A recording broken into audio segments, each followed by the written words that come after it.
Hello there, and welcome back to another episode of Home Tech, joined as usual by Seth. Seth, how are you? Doing well, Jason. How's it going out there in LA? Not too bad. I'm kind of like I feel a little bit lost right now, I have to admit. Got home from dinner last night, went to turn on the TV to just kind of wind the night down and watch a show. And to my surprise, our entire channel lineup changed on Time Warner. Like, they rearranged everything. It was a major change. A little bit surprising. It's an integrator's nightmare. Yeah, that was honestly, it was like my first thought. I was like, oh my God, all of my clients are going to be calling us tomorrow, freaking out because none of their like channels are right. And I have to say, this is like one of those days that I'm extremely thankful that I work at a kind of a larger operation where we've got a dedicated service department, because I'm sure that they were busy today. I have no doubt. So many remotes to reprogram. Yeah. Yeah. Which honestly is like one of the reasons why we try to, I don't want to say like we try to avoid it, but you know, setting up favorites on like programmed into remotes is not something that we go around kind of broadcasting for everyone. I mean, a lot of people ask for it specifically, and of course we're happy to do it, but yeah, things like this happen, and it's kind of an integrator's nightmare, really. And even for me, as somebody who just you know, like I've got Control 4 at home, but I don't really use favorites. I just kind of like, I memorize which channels I want, and I can just sort of punch them in without even looking at the remote. But it just shifts everything around, and it takes some time to get used to. Apparently this is something that Time Warner is doing, kind of rolling it out at different times throughout the country. And I guess the thought, and it makes sense, it's sort of an effort to standardize nationwide on a channel lineup, which is actually kind of nice, because sometimes when you're traveling, it's a real pain to, you know what I mean, like understand different channel lineups. And I guess that's kind of what they're trying to do. It's get a little bit more consistency across different markets. So if you're an integrator and you're listening, this pain is coming your way. Yeah, exactly. Yeah, Oh, I'm not sure if we were kind of on the tail end of the rollout or if we were one of the early ones. I'm not sure, but I did spend a fair amount of time trying to dig online to find the new lineup. And actually, funny, the only place that I was really able to turn it up was Twitter. Like, I did a search on Twitter for Los Angeles Time Warner, and sure enough, there was a few people out there who were kind of lost like me, and somebody was kind enough to post a link, and that was how I ended up finding it. It was a little kind of buried on their website. Yeah, as usual, they don't want you to know the important information. Yeah. So, yeah, I mean, that's funny. I mean, I don't know what they would do if that happened here, because most of my clients, I when I go in, they use just the direct channels. Like, they poke in the numbers of the channels they know, and most of them don't even know the guide exists, right? Like, they just use channel up and down and the numbers like they always have. Mm-hmm. Yeah. You got it. Well, anyways, we should kind of jump in here. We got a lot to cover. I think a great show. We had Jamie Siminoff on. We'll feature that later in the show. That was our interview. And Jamie is the inventor of a product that a lot of people who listen to our show will be familiar with, and that's Doorbot. And not everyone might know, although it was big news, that they actually just launched like a major rebranding this week, and they're actually now known as Ring. They got ring.com is their new domain name. And they launched a new product, kind of a version 2 of Doorbot. And so we had Jamie on to talk about kind of the differences between Doorbot and Ring, and of course, just some of the background of the company, and thought it was a great conversation. Yeah, definitely. I was just out looking at homes, and I ran across this house that had this little odd thing next to the front door. And we you know, we're shopping for homes, and this is just one that we, you know, randomly came on the market recently, and we went and looked at this thing, and we're trying to get in the door, and I look up and I start poking at this little metal case next to the door, and my wife is like, "What is that?" And I flip it up, and it's basically a place for a paper notepad and a pencil to go. And if somebody comes to your house and you're not there, high tech. Yeah, you can just write in there. But what I thought was really cool is, I'll put a picture of this in our show notes. What I thought was really cool is they had engraved on there in the brass, if when you run out of pads, send a 10-cent coin to this address. My wife was like, "Do it." Yeah, send him a coin, see what happens. Exactly. Yeah, that ought to give you some idea about how old that is. I mean, 10 cents, you can't buy anything for 10 cents now. Oh yeah, it was probably put on the house in the 50s when it was built too. So now all you need is a Doorbot in that location, and you're good to go, or a Ring now, and you're good to go. That's funny. We're getting like sort of a virtual tour of these old features through your house hunting. I know we featured that monstrosity of a central vac system recently. Yeah, right. Well, we called it HomeTech. We didn't say it was new. Yeah. It is funny. I mean, I said it before, and it just makes you appreciate like how much things have changed in the home, even over the last 5 or 10 years. And it really, like I said every time I see stuff like that, it makes me think about where this is all going. And, in 5-10 years from now, people are going to look at the technology that we're putting in, and are they going to have sort of the same reaction? You know what I mean? Oh yeah, definitely. I mean, I can see that now with some of the equipment that we've put in the past, decade that I've been doing this. I've got a pile of it sitting kind of in front of me right now of old AMX processors, and I've got at least 3 or 4 Control 4 media controllers in sight. I mean, this is the equipment looks funny now, and we were putting this stuff in, 6 or 7 years ago. Yeah, which is nothing really. Yep. Yeah, it's all evolving very quickly, which brings us to the news. There's a few stories I wanted to touch on this week. First one we wanted to talk about is a recently announced integration between SmartThings and Logitech, the Harmony line of remotes. And I thought this was an interesting story because this is something that's sort of near and dear to our hearts, and we talk about it a lot. And that's the fact that, up until this point, a lot of these new home automation hubs that are coming to the market haven't really put their toes in the water yet when it comes to controlling audiovisual devices, like controlling the media room. And that's why this story kind of caught my attention, is this integration between SmartThings and the Logitech Harmony line of remotes, kind of bridging that gap. And it shows that SmartThings does have an eye towards controlling AV and entertainment devices, and I think that's interesting. Yeah, for sure. I mean, this kind of gives you the SmartThings monitoring and control of kind of the devices and things around the house, and then AV control with the Harmony remote controls. I mean, I have my opinion on those, but they do work and people do like them. So that is AV control. I mean, that's kind of the melding of two really cool products in the DIY space. If I was in that market, I'd definitely be looking at these two because they're very simple and easy to set up. Right. And, I guess some of the integrations you could do are intriguing and promising. Like you could, the story I was reading talked about maybe having a movie night preset for SmartThings where it kind of maybe lowers the blinds or lowers the lights or whatever it is. And now instead of reaching for a second remote to hit, movie night on your Harmony to turn on all the AV devices and switch inputs and all of that sort of thing, that can all kind of tie together into one trigger point. So that's pretty neat. It's very cool. It's very cool. Well, there's this rumor floating around that Amazon is looking to get into the home automation business.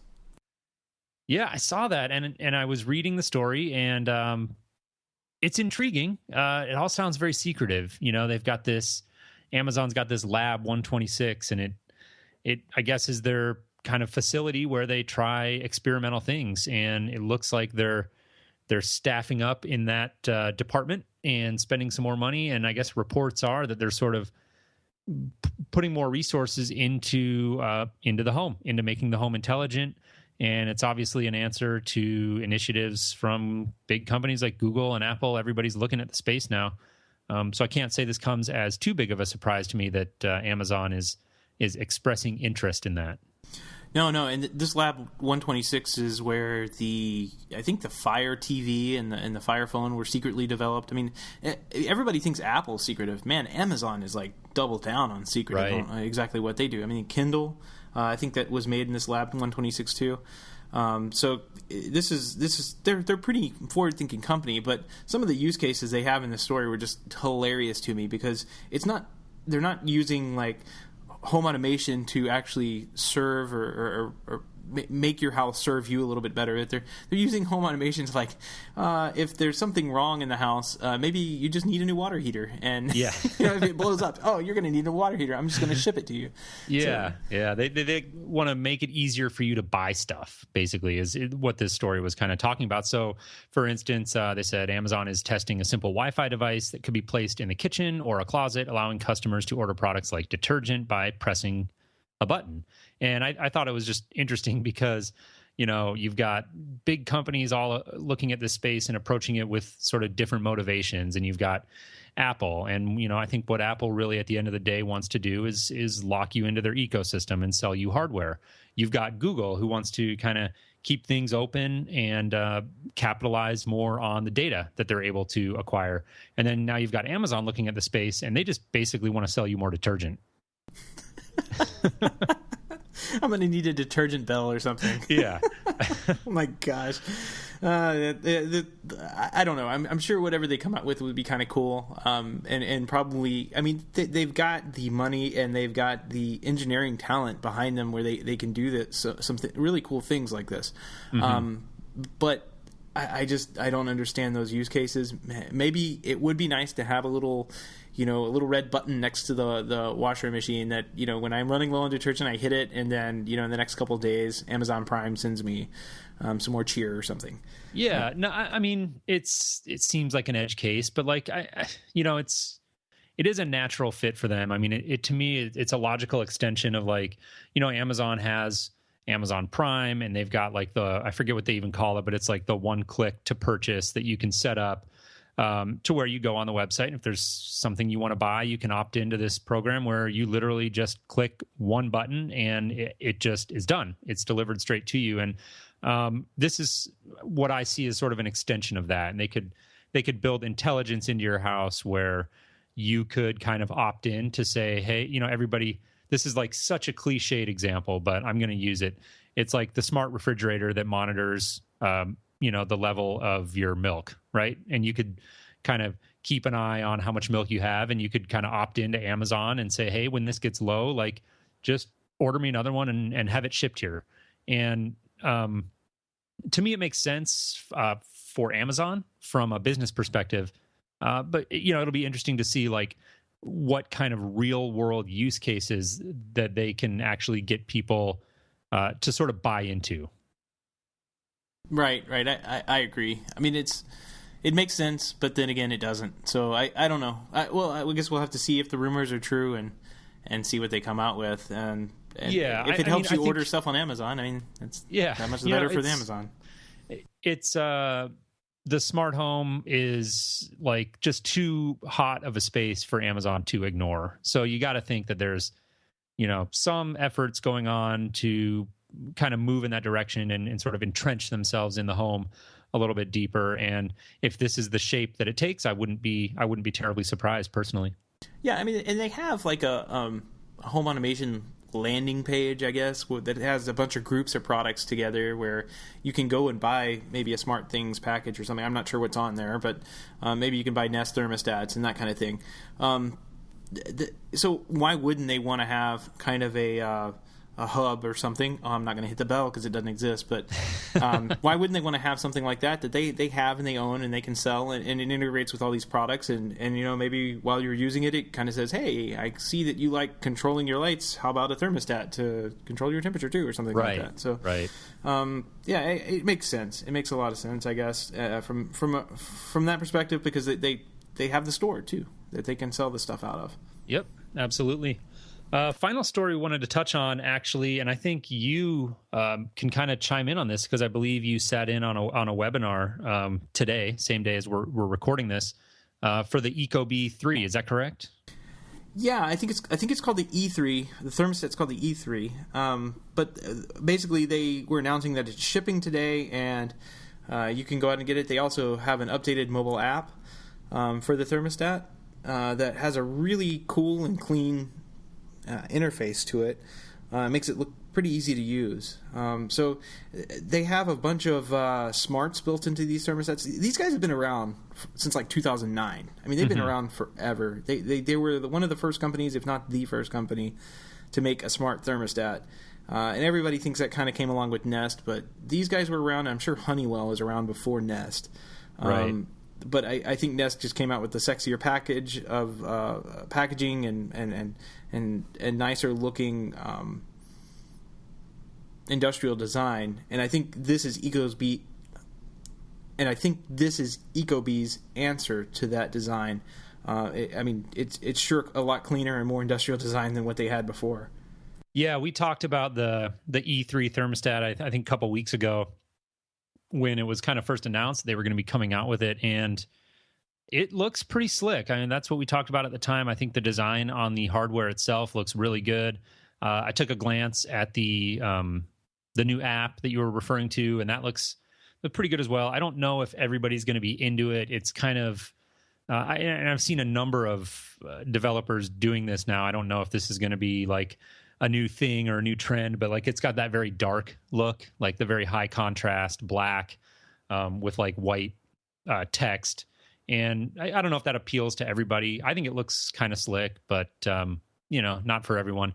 I think that the bigger thing that kind of intrigues me about the E3 and Ecobee is that their ability to integrate with like those little wireless sensors so that you can actually get more of an accurate picture of the temperature throughout your house in like multiple rooms, but still be only using that one thermostat. It can communicate, I think, with up to 32 different wireless sensors is what we had talked about.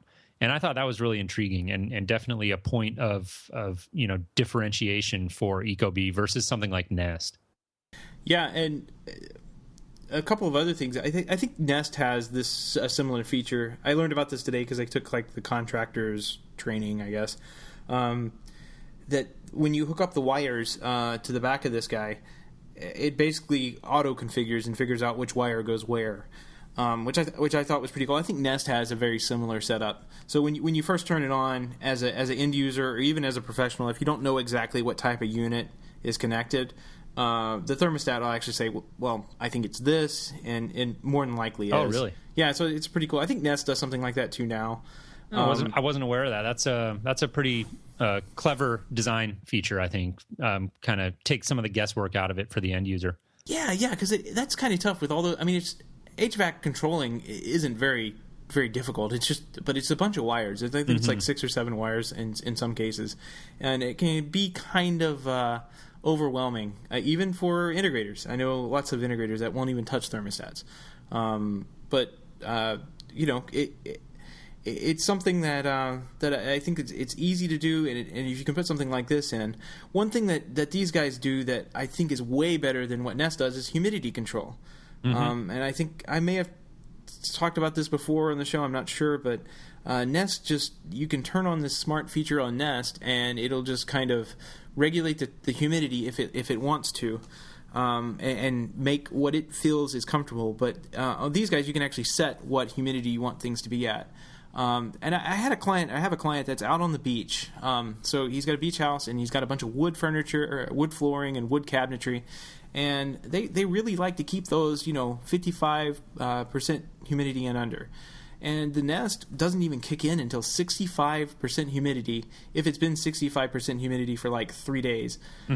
So he can't even he gets scared. He doesn't want to put the thermostat in away mode, because if a door gets left open, the humidity can get there and pretty much destroy things well before that the air conditioner is going to kick in or catch up to what's going on. So this looks like could be a home run for those kind of situations. And I don't know. I like Nest, but I like options too, and this one seems like a pretty cool option, especially with those remote sensors like you were talking about. Yeah, definitely. Nest is kind of the first thing that comes to everyone's mind, but like you said, there's other options out there, and it's important to understand what the differences are and why you might choose one over the other. So with that, I think we should jump into our interview here. As I mentioned earlier, we had Jamie Siminoff from Ring, which is formerly known as Doorbot. And he was the inventor of the product, and we really enjoyed the conversation. So with that, we will jump into that, and just want to thank everybody again for listening. And we're happy to welcome Jamie Siminoff of Ring, the company formerly known as Doorbot. Jamie, how's it going? It's going busy and great.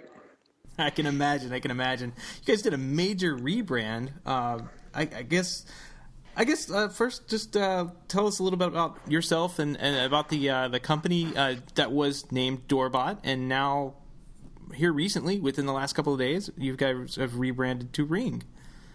Yeah, so I mean, I'm a entrepreneur. I've had a few businesses, mostly in telecommunications.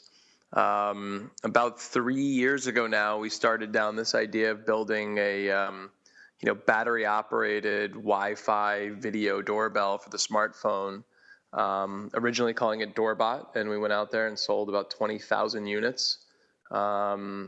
Which was our first production run, like our production run for that. So we sold out of the product, and along the way in the first product, we learned a lot of things, and sort of a lot of stuff that we did wrong, and decided that the business around the doorbell we thought was very real, and to sort of double, triple, quadruple down. And so with that came a rebrand to a brand that we feel is much more sort of fitting to the home, Ring, and also a product designed from the ground up to the doorbell, but also a very advanced security device around your sort of front door, and creating sort of a ring of security around your house. Yeah, very nice. So obviously, as we've kind of hinted at and touched on, this was a pretty major rebranding for you guys. I think a lot of people are very familiar with Doorbot. You're obviously a well-established player in kind of the smart home space and that scene. So I think some people were surprised. Can you tell us maybe some of the motivations behind why you guys decided to do the major rebranding as opposed to just launching, kind of Doorbot V2? Like, what was the motivation, I guess, to switch over to kind of a different branding? I mean, the biggest one was we felt that we have hit on or touched on something that can be much bigger than I think even we first thought, and we sort of did it. And Doorbot was a nice name. It was a cute name. It was a fun name, but it's a very techie name. And some of the feedback we've gotten on the product as we've expanded into sort of more of the mass market is, a little too techie. And that was both the design of the product, which we've now updated to be definitely less sort of techie looking and much more fitting to that sort of that home entrance. And along with that was the name itself, Doorbot. I mean, it was, if you say to your spouse, I got a Doorbot and I'm going to put it on the front door, it's kind of a harsh, hard name versus, I got a Ring, I got a Ring doorbell. And so we wanted to go with something that, we felt could grow to a much bigger business. So, but it was hard. I mean, we were on Shark Tank with Doorbot. We were definitely a well-known, well-established brand with Doorbot. So it wasn't an easy decision, but, I think when you're at this level, I think you have to be willing to take these kind of risks. Very cool. Very cool. So how initially did the idea of Ring come about? In terms of the V2, basically, like, the whole thing, or? Well, I mean, I guess step back all the way to the beginning, and I guess Doorbot. How did the idea of Doorbot? So how did so I mean, literally, I was working in my garage, and my garage is all the way in the back of the house, and I couldn't hear the doorbell, and nothing would reach that far back. I looked for video doorbells that would reach, that I could do a panel or something, back there, and literally nothing would reach. So I started looking for a Wi-Fi doorbell that could go to my smartphone, and nothing existed. And I just kind of couldn't believe it. And then said, you know what, like, we got to build this thing. And so it was kind of born out of necessity for my, working in the garage. Wow. Yeah. That's kind of funny. It's one of those products that you would think exists, right? Like, it's. I mean, I really did. Like, people always say, like, no, come on, that's like. I'm like, no, I really. Like, I just figured I'd look on Amazon and buy whatever the Wi-Fi doorbell was. I mean, it sort of didn't strike me that it wouldn't be there. When it wasn't there, I was kind of like, no way. Right. And then when we started looking at it more, we realized the technical issues in building this product are like massive. It's actually a really, really hard product to build, to do it right. If you want to be battery operated, which 50% of the homes no longer have a working doorbell, so they need a battery operated device. So if you want to start to do all these things, it's like all of a sudden you're like, whoa, this is actually really, really difficult. Wow, I can't believe that number that is that high. 51%. Wow. Because most of the time you have that, I guess it's a 20-volt transformer of some type that is hardwired into the house. 8 to 24, yep. Right. So that's one of the smartest things I saw that you guys were doing kind of early on, where you had that backup power supply where you could tap into that and you didn't have to worry about batteries or anything. But Doorbot works just fine on batteries as well? Yeah, so it's a dual power device. So if you have if you have a working doorbell, it's great. You can hook it up. It'll work forever. It'll charge off of it. And because we have the battery, that transformer that's on your house is not supposed to be powering a device. And if you take off more power than it was expected to give out, it's going to destroy the transformer. So there was a competitor that was doing that, and literally, like transformers in the house were like burning out because they're not made to do that. I mean, they're not made to give off that much power at a consistent rate. They were made to give off enough to power the light that's behind the button on the doorbell, which is about 50 milliamps. So we're taking off about 50 milliamps, and then what we're doing is, we're sort of charging it up, if you will, almost like a flash bulb, and then using that, even when it's powered, we're still, when we turn on, we're using way more power than what the doorbell would allow. And so we basically use the battery as the fuel pack, and then when we go back to sleep, we start charging again. All right, so yeah, that's great, and I definitely think that's a clever approach. We've talked a little bit now about the background of the company, kind of the vision and the genesis of the initial product that is Doorbot. Now, obviously, in addition to the rebranding, you guys have also launched kind of a brand new version of the product. So before we jump into a few specific questions that I think Seth and I have about the new product, can you maybe just tell our listeners, like from a high level, what's kind of the difference between Doorbot and Ring? So the big difference is the Doorbot, when we built it, was built to be a smart doorbell. And what that means is literally when someone presses our Doorbot, the doorbell replacement, they can see and speak to that person from anywhere from their smartphones or tablets. What we saw with all those devices out there is actually how interesting that position is for a camera from a security perspective and a monitoring perspective from the home. And so with the Ring video doorbell, we built it literally from the ground up around motion detection and camera. So it really is basically a security camera first. And then in addition to that, it has the smart doorbell features. So now instead of just being a convenience device, it adds monitoring and security. So it's an all-in-one device, all those things together. Oh, very cool. So it's kind of more of an emphasis on security, as I understand it. Did you guys kind of change the specs on the camera? Is it a higher quality camera, or is it more just sort of the approach of like how and when the camera is sort of triggered to turn on? So spec-wise, we went from VGA to HD. So definitely from that side, everything's sort of more robust. Wi-Fi wise, we increased every chip. Antenna wise, we can, instead of taking an off the shelf antenna, we did a custom design antenna for our enclosure. So from a spec side, like again, building it from the ground up, we looked at all the problems we had with Doorbot, all the things where we ran into issues with customers, and kind of built this from the ground up to, obviously, you always have a couple issues with an internet device at some point, but to really combat most of them so that, 95% of our customers, 99% have an awesome experience right out of the box. Right. Yeah, definitely. So speaking of the box, that kind of segues perfectly into what my next question was. Can you just talk about if I'm an end user and I go out and I buy a Ring, and it gets shipped to me or I bring it home or whatever it is, what's that experience like as far as unboxing, just general installation and setup? I think it's amazing because it's where we've focused on the entire experience. So, you get the box home, you open it up. First of all, the box is a clear acrylic, so you can see the color because now we also have different finishes that match your door on the metal. So if you have brass or satin nickel or antique bronze, you can get the matching doorbell to match your door hardware. Again, whole idea is fitting into that sort of entrance.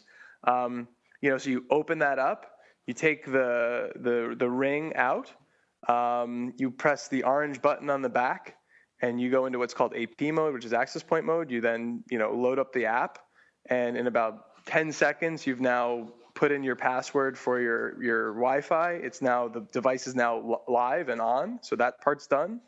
And then 4 screws onto the bracket outside. We include every single tool you'd possibly need in a really nice canvas tool pouch that's in the packaging.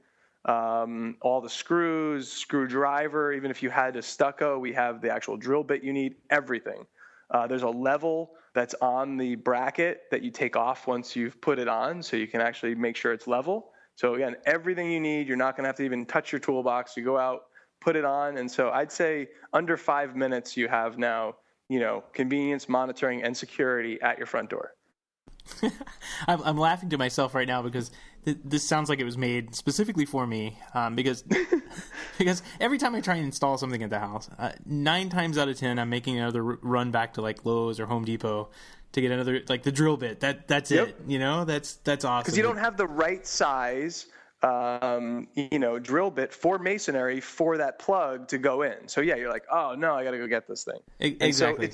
And it's funny because our manufacturer and even some people inside of the company who are more involved on the cash flow side, if you will, versus the customer experience side, keep saying to me, listen, like the drill bit costs X. If you take it out of, 40,000 units, that's going to save Y. And I'm like, I don't care. There's I will never, we are selling a product that every single thing is included in that package. And it's literally this beautiful canvas canvas thing that rolls out that has everything in it. It even has the custom caulk that you can use like a putty, basically, that you can use your finger. And so a lot of people, even though they don't have a working doorbell, they will have a hole there from an old doorbell that was at some point installed, just no longer works. And so you can use the putty to cover up the hole, even though it's behind the Ring doorbell, just so that you don't have bugs getting in or any sort of weather. That's really cool. I was really impressed with the version 2 product that you have with the new finishes that you have on there. Is it four finishes that you put on now?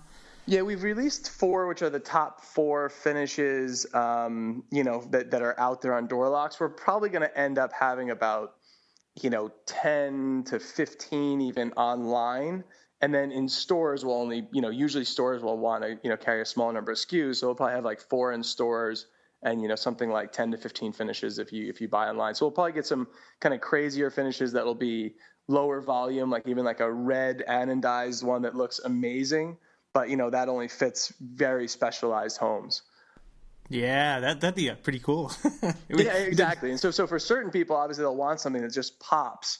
And what's nice is the way we designed it is that we can actually change in the factory in Santa Monica. We can change the finish. So we're able to, from an online side, we're able to do that efficiently. Again, from a store side, Best Buy can't carry 50, SKUs for us times X number of inventory, et cetera. So. Well, that's cool. It sounds like you're reaching for kind of a broad range of customers. Who exactly, I guess, is your target customer? Our target customer. So it's any door to a public area. So any residential person that has a door that's to a public area is our customer. So that could be a townhome.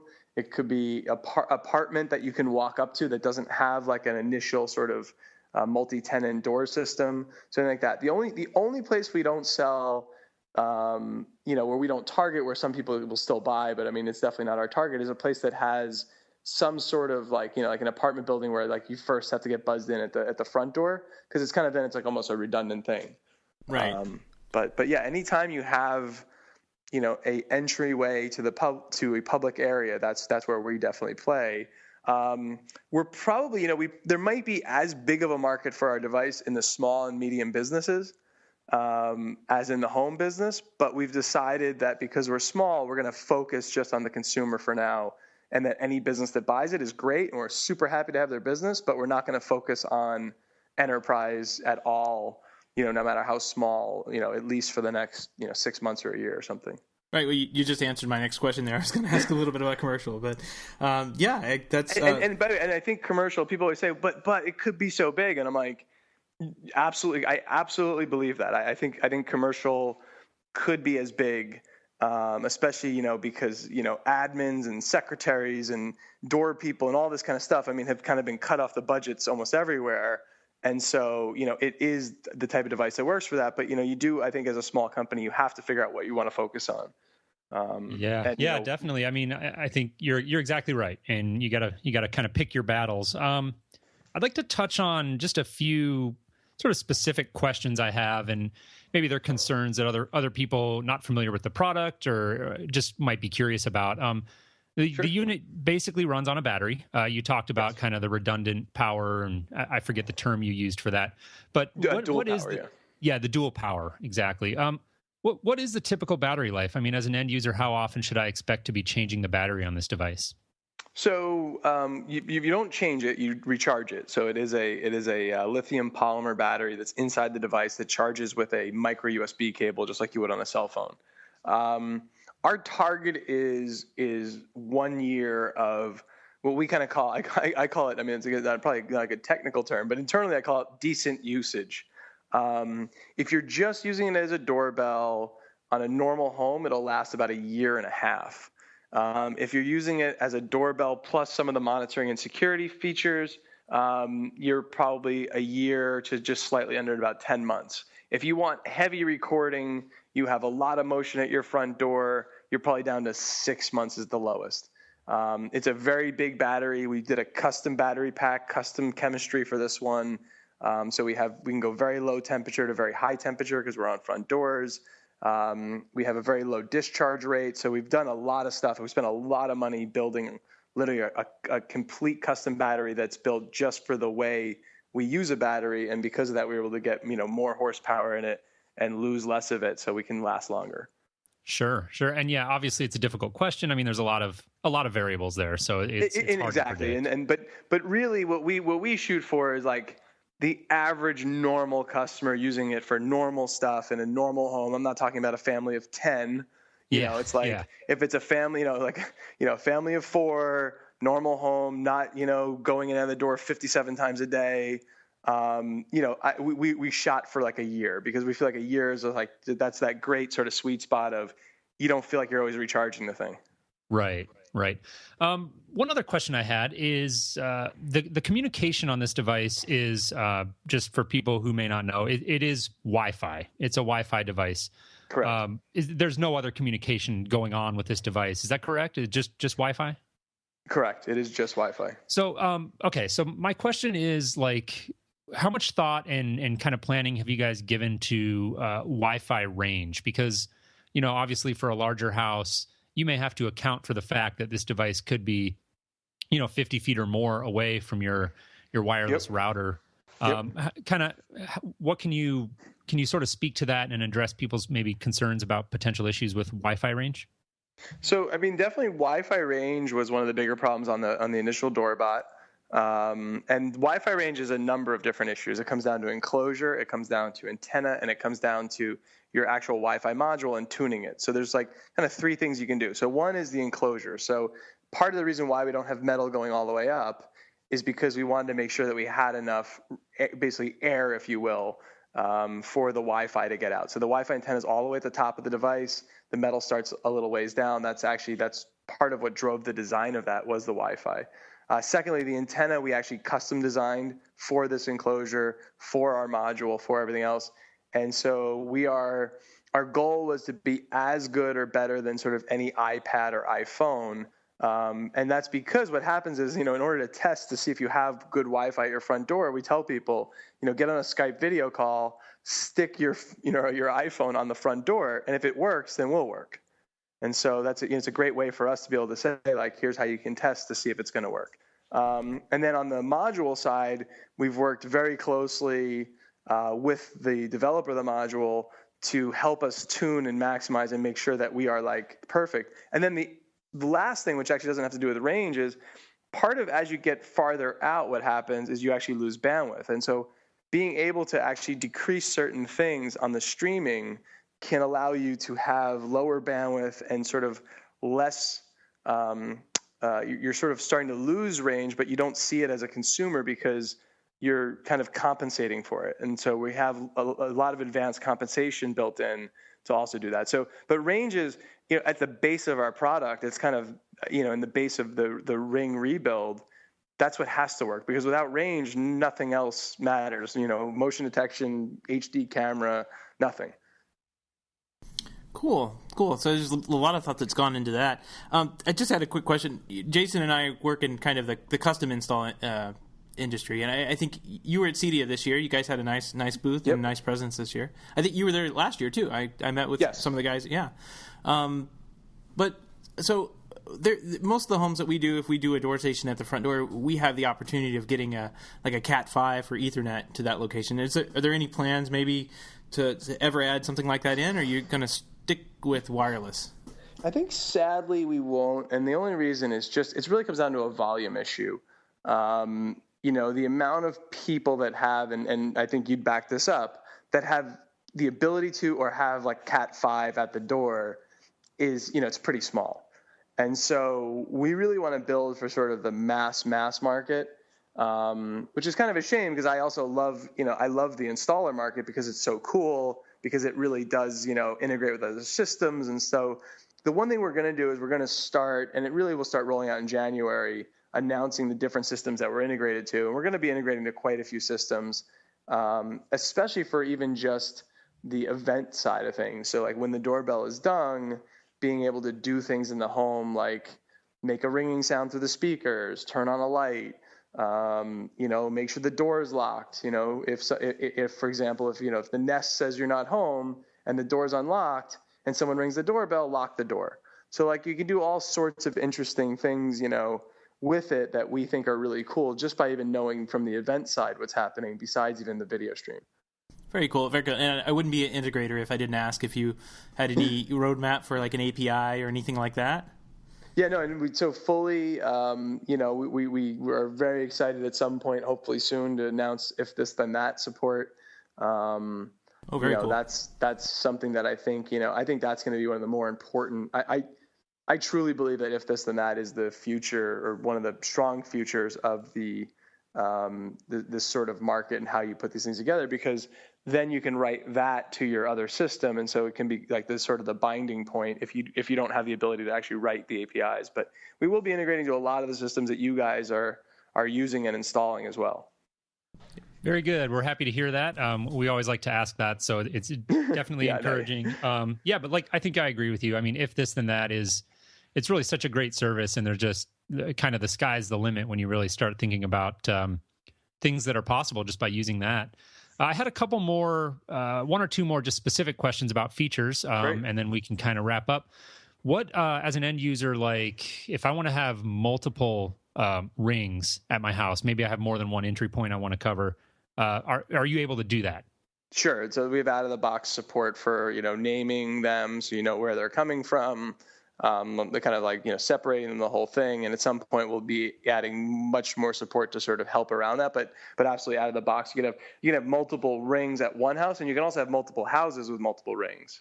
Which is all, not that that's the mass market thing. I don't know how many people have vacation houses, for example, but there is a market of people that have them. And, especially because of what we built in the Ring, it's really kind of probably the best doorbell you could ever have at a vacation house because of the monitoring and security that you get on a house that you're really not there that often anyway. Yeah, exactly. And that segues perfectly into my last question here. Given your guys' new focus on sort of monitoring and security, I believe I saw that you guys are now offering like cloud storage of video, so you could go back and do playback. Was I understanding that correctly? Yep, absolutely. Cool. And how does that work exactly? Is there an additional charge for that? How much footage do you store? That sort of thing. So there is an additional charge, but it's going to be way less than what the market's used to. And that's because what we're doing is we're splitting the intelligence now between the device and the cloud. And most people say put it all in the cloud. The problem is what that creates is literally a fire hose of data from your house constantly going to the cloud. And if you have 100 megs on fiber to the home, maybe it doesn't matter. But a lot of these cameras, these HD cameras, you put 3 of them up. I mean, you're eating significant bandwidth at your house all the time. It's a lot of stuff. So we're able to not only take less bandwidth from you, but we're also able to actually do a lot sort of less storage because of it. And we think that that's also going to be a big advantage. We haven't done the pricing yet. It's kind of the honest side of it is that we've just been so busy building the product and the services that we haven't really gone through to figure out exactly what we need to charge for it yet. So what we decided to do is we'll just give everyone free recording until January 1st. And then at some time before that, come out and announce, here's the pricing for recording. Here's, if you want to do it annually, monthly, 10-year plan, whatever. That would totally lock me in. I get used to it, and then I need it forever. Well, I would be remiss to say that might, that may have come up. It's a good side effect of being sort of lazy and not announcing it yet. But yeah, and I'm sure it also helps you scale up to see, what the demand and usage for that would be too. So it's exactly, and that was the thing. It's like we would rather than just putting a number in the air and saying this is what it is. Yeah, we now get all the data from it. Seeing what the cost is, and then we can come out with a fair price based on our cost to the customer, and also let the customer experience it and really try it. So it's kind of for both sides. I think it is really sort of the best way to do it. No, definitely. Well, Jamie, I really want to thank you for your time and visiting with us here on Home Tech. Where would people find a Ring and go out and buy one? Is it only online, or are you guys in a retail presence as well? So right now it's just on our website, which is ring.com, just RING. And, that's awesome. And we will be in Staples soon with it, as well as some other retailers. So we will be pumping definitely the retail side up over the next, sort of 3 to 6 months, if you will. It does take some sort of lag time from when we actually start to really get volume into getting it out there in mass volume in the stores. All right, very good. And lastly, if anyone in our audience wants to find out more information, you mentioned ring.com. If somebody wanted to kind of connect with you online, what would be the best way for them to do that? So it's the letter J at ring.com. So it's about as easy as I can make it. Yeah, yep, pretty straightforward. So feel free to email me. Happy, and especially, with the installer market, I love the feedback that we have been getting from that group, because you are so integrated with consumers and installations and issues and everything. So it really has been a key market for us to work with. Sadly, we just don't, from a volume side, it just, and at our price point, we just can't, support it at the deep level that we'd love to. No, and I think that's understandable, and that's one of the reasons that Seth and I do the show, is that we understand sort of the market dynamics and the way things are shifting, and we just want to kind of promote awareness of this technology, not only amongst consumers but also amongst integrators. I think it's important to have a pulse and a beat on what's going on out there. So, again, we appreciate you taking the time to come on Home Tech and join us. And with that, we'll let you go. Thanks, Jamie. Hey, thanks a lot, guys.